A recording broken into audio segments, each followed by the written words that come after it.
Betting యాప్స్లో anchor Shyamala కూడా betting apps promote చేసినట్టు ఆమె కూడా భారీ ఎత్తున బెట్టింగ్ యాప్స్ ప్రమోషన్ చేసినట్టు అందుకు కొన్ని కోట్ల రూపాయల రెమ్యునేషన్ తీసుకున్నట్టు తెలుస్తుంది. ఇవాళ పంజగుట్ట పోలీసులు ఆమె పైన కేసు కూడా నమోదు చేశారు వివిధ సెక్షన్ల కింద. అందులో ఒకటి నాన్ బెయిలబుల్ సెక్షన్ కూడా ఉన్నట్టు తెలుస్తుంది. ప్రస్తుతం ఈమె అధికార ప్రతినిధిగా వైఎస్ఆర్సీపీ అధికార ప్రతినిధిగా కొనసాగుతున్నారు ఆంధ్రప్రదేశ్లో.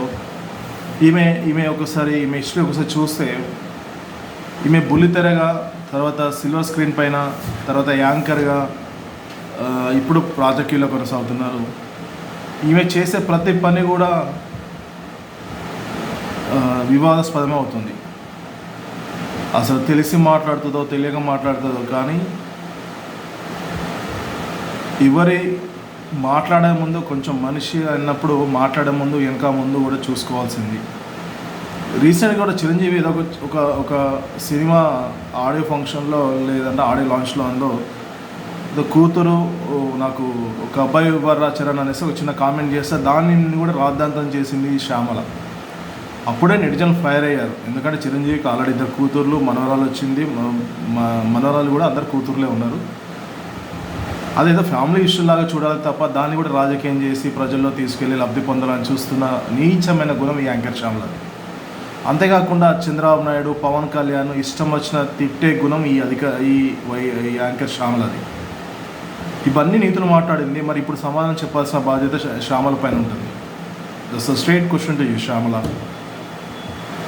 నువ్వు అంత రెస్పాన్సిబుల్ ఉన్నప్పుడు బెట్టింగ్ యాప్స్కి ఎందుకు ప్రమోట్ చేయమన్నావు? ఈ ప్రమోట్ చేయడం వల్ల ఎంతమంది జీవితాలు నాశనం అవుతున్నాయి ఒక్కసారి ఆలోచించావా? నువ్వు కోట్ల పెట్టి ఇల్లు కొంటున్నావే, కోట్ల కార్లు తిరుగుతున్నావే, ఇవన్నీ ఎక్కడి నీకు?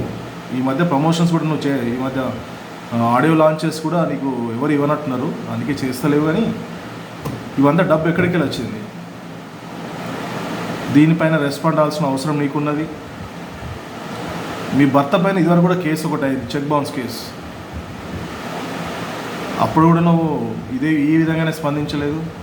ఇప్పుడైనా స్పందించి నువ్వు బెట్టింగ్ యాప్స్ ఎందుకు చేసావు, ఎవరు ప్రోద్బలంలో చేసావు, ఆ మనీ అంతా ఎక్కడికి వెళ్ళి వచ్చింది? 100 కోట్లు తిన్నదంట ఈ అమ్మాయి.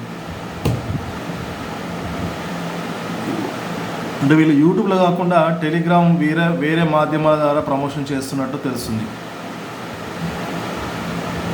ఇప్పుడు వెళ్ళి ఆంధ్రప్రదేశ్లో వైఎస్ఆర్సీపీ అధికార ప్రతినిధి అని చెప్పుకుంటూ అప్పుడప్పుడు మీడియా ముందుకు వస్తూ మీడియా సమావేశం పెడుతూ మీడియాతో మాట్లాడుతుంది. ఇప్పుడు చెప్పాల్సిన బాధ్యత నీపైనే ఉంది.